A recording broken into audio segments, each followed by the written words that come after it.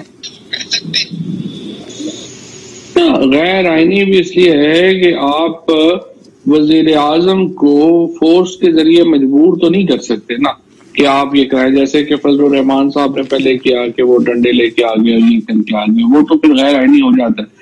دیکھیے، لیکن سچی بات تو یہ ہے کہ یہ بھی انہوں نے غیر سنجیدہ بات ہی کی ہے. کون سا شہباز شریف یا فضل الرحمان نے کوئی الیکشن لڑنا ہے جس کے اوپر وہ کین ہے؟ یہ تو ایسے ہی کہہ لیں کہ وہ یہ باتوں میں یہ بات بھی نکل آئی ہے. نہیں، یہ کیسے آپ کہتے ہیں کہ انہوں نے لڑنا نہیں ہے؟ کہ فضل الرحمان لڑتے ہیں، دو حلقوں میں لڑتے ہیں. میاں شہباز شریف نے بھی الیکشن لڑنا ہے. خدا نخواستہ کوئی ڈسکوالیفائڈ تو نہیں ہے نا ان میں سے؟ اس وقت جو صورتحال ہے نا پاکستان میں، کوئی بھی لوگ جو ہیں اس وقت الیکشن کے لیے کوئی ماحول نہیں ہے، نہ اپوزیشن تیار ہے نہ حکومت تیار ہے. وہ کیوں تیار نہیں ہے؟ ایک تو ہماری جو سچویشن ہے افغانستان وغیرہ کے اوپر جو اس وقت بن رہی ہے، اور جس طریقے سے ایک ماحول ہمارا بنا ہوا ہے، ایک تو ہمیں وہ حالات ہی اجازت نہیں دیتے کہ ہم الیکشن کی طرف جا سکیں. اپوزیشن اس لیے تیار نہیں ہے کہ وہ اس وقت سارے بکھرے ہوئے ہیں، ان کی لیڈرشپ کوئی نہیں ہے، ان کو سمجھ نہیں ہے پالیسی کس نے دینی ہے، نعرہ کس نے دینا ہے، الیکشن کس نے لڑنا ہے، اور لیڈرشپ کس نے ہونی ہے. سو اپوزیشن اس لیے بالکل جو ہے وہ بکھری ہوئی ہے، وہ تیار نہیں ہے. حکومت اس لیے تیار نہیں ہے کہ ہم نے جو سارا پروگرام اپنے بنائے ہیں ڈیولپمنٹ کے، وہ اب مکمل ہونے کو جا رہے ہیں. ہم چاہتے ہیں وہ پہلے ان کا انتظار کریں، وہ مکمل ہو، اور اس کے ساتھ ساتھ جو انٹرنیشنل سچویشن ہے وہ کچھ ہمیں اجازت دے کہ ہم اس ضمن میں آگے بڑھ سکیں. جب تک یہ دو کام نہ ہوں ان میں الیکشن ہونا مشکل. آپ تیار نہیں ہوں گے، لیکن اپوزیشن تو بھرپور کہہ رہی ہے. بلاول بھٹو کہتے ہیں کہ اگلے سال ضرور الیکشن ہوں گے. پہلے شہباز شریف صاحب ایسا نہیں کہتے تھے، اب وہ بھی کہہ رہے ہیں. مولانا فضل الرحمان انہی چیلنجز کی وجہ سے کہتے ہیں، جو انٹرنیشنل لیول پہ چیلنجز ہیں، جو افغانستان کے چیلنجز ہیں، وہ اس لیے کہتے ہیں کہ فریش الیکشن ہو تاکہ ان چیلنجز کا مقابلہ کرنے کے لیے نئی حکومت آئے. طویل عرصے سے پراجا صاحب آپ رپورٹنگ کرتے ہیں، آپ ان سب لوگوں کو جانتے ہیں، کرتے ہیں. آپ کو بھی معلوم ہے کہ ان پارٹیز کا کوئی اس وقت الیکشن کا نہ ان کا کوئی موڈ ہے، نہ ان کا کوئی اس وقت وہ اس طرف جا سکتے ہیں، اور نہ ہی ان میں کوئی صلاحیت ہے الیکشن لڑنے کی. لہٰذا یہ جو گفتگو ہے یہ میڈیا کے لیے صحیح ہے، ایسی 2-4 پروگرام بھی ہو جائے، کوئی بات لگی، ہیڈ لائن بھی لگ جائے. اس کے علاوہ یہ غیر سنجیدہ سی بات ہے، اس پہ ہم کیوں مبنی کر رہے ہیں؟ نہیں، سنجیدہ بات پھر جو مہنگائی کی بات ہو رہی ہے، اور ابھی آئی ایم ایف میں کل پرسوں سے وزیر خزانہ بھی جا رہے ہیں وہاں پر. تو چودھری صاحب یہ تو بڑی خوفناک قسم کے فگرز ہیں جو نئی شرائط آ رہی ہیں. اگر آپ کی حکومت مان گئی، مجھے نہیں پتا آپ کو اس حوالے سے بریف کیا گیا ہے یا نہیں، میں سوال تو کر رہا ہوں کہ ہم مان رہے ہیں یا نہیں مان رہے. اگر مان گئے تو پھر تو مزید تباہی آئے گی. جو ہیں وہ آئیں گی، لیکن آپ کی بات بالکل درست ہے. مہنگائی کا اس وقت ایک جو معاملہ ہے وہ موجود ہے، اور خصوصاً یہ جو افغانستان کی صورتحال بنی اور اس کے بعد جو کچھ ڈالرز کی ہماری جو آیا، اس سے اور پھر ایک انفلو نا. ہم 60% تو دالیں بھی نیوزی لینڈ اور آسٹریلیا سے منگاتے ہیں، گھی ہم جو ہے وہ باہر سے منگاتے ہیں، ہر چیز جو ہے وہ ہم باہر سے منگاتے ہیں. تو پھر اس کا ایک اثر تو ہوگا، اور جب تک ہم اپنی ایکسپورٹس کو بڑھائے نہ وہ تو معاملہ جو ہے وہ چلے گا. لیکن یہ ضرور ہے کہ جو مہنگائی کا اثر ہے وہ شہری اور جو ہماری تنخواہ دار آبادی ہے اس کے اوپر زیادہ ہے، لیکن ہماری جو دیہی آبادی ہے اس کے اوپر اس لیے اس کا اثر کم ہے کہ وہاں پہ ایک 1100 ارب روپے کی ایڈیشنل انکم تو پچھلے سال گئی ہے. اب اس کے بعد جو اس وقت جو آپ دیکھ رہے ہیں گاڑیوں کی یا موٹر سائیکلز کی یا ٹریکٹرز کی جو فروخت ہے، اس میں جو ریکارڈ اضافہ ہوا ہے وہ شو کرتا ہے کہ دیہاتی آبادی کے پاس پیسہ جو ہے وہ کیا ہے. لیکن جو شہری آبادی ہے وہاں پر تنخواہوں میں اضافہ اتنا نہیں ہوا، خصوصاً ہمارے فار ایگزامپل میڈیا ورکرز کی تنخواہوں میں اتنا اضافہ نہیں ہوا جتنا ہونا چاہیے تھا، ڈسپائٹ دا فیکٹ کہ ابھی ہم نے صرف 2-2.5 مہینوں میں ہی 80 کروڑ روپیہ جو ہے وہ میڈیا میں ڈالا تاکہ یہ وہاں پہ معاملہ بہتر ہو، لیکن اس کے باوجود انفارچونیٹلی میڈیا ورکرز کی تنخواہیں جو ہے وہ نہیں بڑھائی گئی، جن کو میں سمجھتا ہوں کہ بڑھانے کی ضرورت۔ دالیں ہم کوئی آج سے ایکسپورٹ نہیں کر رہے، امپورٹ نہیں کر رہے، ہم کوکنگ آئل آج سے امپورٹ نہیں کر رہے، ہم مرچیں آج سے امپورٹ نہیں کر رہے، ہم صرف اب امپورٹ کر رہے ہیں گندم اور ہم چینی امپورٹ کر رہے ہیں۔ تو پہلے کی حکومتیں کم از کم یہ بیسک کموڈیٹیز تو سٹیبل رکھا کرتی تھیں۔ چور صاحب اس دفعہ تو وہ بھی نہیں ہو رہا، وہ پار آ رہا در۔ یہ بات تو آپ کی بالکل ہی غلط ہے۔ اس کی وجہ یہ ہے کہ اگر آپ نواز شریف کے دور کے اخبار اٹھا کر کے دیکھیں گے، اس وقت یہ شور تھا کہ دیکھیں مشرف کی حکومت جو تھی اس میں ڈالر جو ہے وہ 60 روپے پہ تھا، آپ نے آٹا اسٹیبل تھا، آپ نے لٹ گئے، مر گئے، برباد ہو گئے، بیڑا غرق کر دیا۔ اس سے پہلے پیپلز پارٹی کی حکومت تھی، اس میں بھی جو ہے وہ یہی شور چلا آ رہا تھا۔ مطلب مجھے تو یاد ہی نہیں ہے کہ کبھی کوئی اخبار کھولا ہو اور آپ اس میں یہ پڑھیں کہ نہیں پاکستان میں قیمتوں میں بڑا استحکام ہے اور بڑی مہنگائی نہیں ہوگی۔ ہر وقت ہمیں لگتا ہے کہ مہنگائی ہے، اس لیے کہ ہماری انکم کبھی بھی سفیشینٹ نہیں ہوتی۔ اب ایک ایک گھر میں 5 ٹیلی ویژن ہیں، ہمارے جو گاڑیاں ہیں ہر گھر میں ایک سے زیادہ گاڑیاں ہیں، ایک سے زیادہ موٹر سائیکل ہیں۔ کبھی وقت ہے کہ گھر میں کھانے بھی ایک ہمارا جو ہے وہ کھانا ایک وقت پکتا تھا، لیکن ہم اس سے مطمئن نہیں ہوتے، ہم چاہتے ہیں کہ چیزیں آگے بڑھیں۔ سو یہ ایک فینومینا ہے، مطمئن تو آپ نہیں ہوتے، آپ سارے نہیں لیکن اگر چینی چور صاحب چینی کی قیمت 55 روپے سے 115 پہ چلی جائے، آٹا جو آپ حکومت کے ترجمان بھی ہیں، میں اس لیے آپ سے بات کر رہا ہوں، آٹا جو ہے وہ 30-35 سے 70-80 روپے چلا جائے، یہ بالکل بنیادی ہر گھر کی ضرورت ہے۔ گاڑیوں والوں کی اگر یہ ضرورت ہے ان کو تو پرواہ نہیں ہوتی، لیکن جو مثلاً آریہ محلہ میں رہ رہے ہیں یا آپ کے پنڈ دادن خان میں رہ رہے ہیں، دریالہ جالب میں رہ رہے ہیں، وہ للے میں رہ رہے ہیں، وہ کھیوڑا میں رہ رہے ہیں، آپ کے حلقے کی بات کر رہا ہوں، وہ تو پنچ کرتی ہیں نا یہ چیزیں۔ حلقوں میں ہمارا جو پنچ ہے وہ اتنا نہیں ہے جتنا کہ شہری حلقوں میں ہے۔ لیکن دوسرا میں آپ کو یہ بتاؤں کہ 1200 اگر آپ کہتے ہیں کہ آٹے کی قیمت بڑی ہے، مثلا جو چینی کی آپ قیمت کہہ رہے ہیں کہ 55 روپے ہے، تو گنا جو تھا وہ 135 روپے سے 300 روپے پہ بھی تو گیا ہے نا، تو جو کسان تھا اس کی انکم بھی تو ڈبل سے بھی اوپر چلی گئی۔ اسی طرح سے اگر آپ گندم کی بات کرتے ہیں تو وہ 1200 روپے سے 2000 روپے پہ گئی ہے نا، تو 60% ہماری آبادی جو دیہات میں ہے اس کو تو اس مہنگائی کا آپ کہیں یا جو بھی کہہ لیں ان کو تو اس کا فائدہ ہوا ہے۔ آپ نے بڑی زبردست بات کر دی چور صاحب، بڑی زبردست بات کر دی۔ آپ نے کہا کہ چینی اس لیے مہنگی ہوئی ہے کہ گنا جو ہے 235 240 220 200 ایون جو بھی ہے، تو پھر یہ گروپ بنوانے کی کیا ضرورت تھی؟ جہانگیر خان ترین گروپ اگر حکومت اتنی کلیئر ہے تو پھر ایک انکوائری ہوئی، پھر اس کا فورنزک آڈٹ ہوا، پھر ان کے خلاف کیمپین چلتی رہی، آپ کی آدھی کابینہ ان کے خلاف ہے۔